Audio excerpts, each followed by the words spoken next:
డి8 canal పరిధిలోని పర్యటించిన మంత్రి జూపల్లి. కాల్వ నీటి విడుదలపై ఆరా.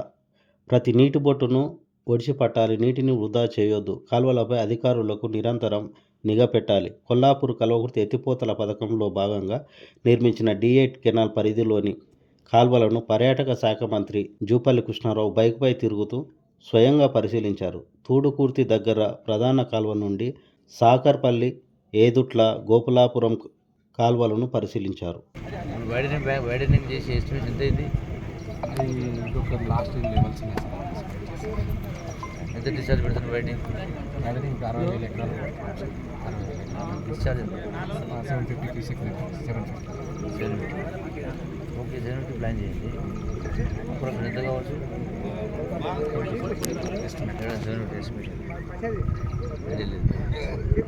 మోర్ దెన్ 100 crores అట్లా ఉంటుంది. ఇప్పుడు స్ట్రక్చర్లో మార్చాల్సి వస్తుంది కదా. ఎంత టైం పడుతుంది మరి? ఎండాకాలం సీజన్ అయిపోతుంది. ఫుల్ ఫస్ట్ నుంచి మనం మొత్తం అన్ని లెవెల్స్ తీసుకొచ్చాము. ఆల్రెడీ ఎస్ఆర్సి శ్రీనివాస్ గారు ఉన్నారు కదా, ఎస్ఆర్సి శ్రీనివాస్ గారు మన సర్వే టీం లేకపోతే ఆయన చేస్తున్నారు సార్.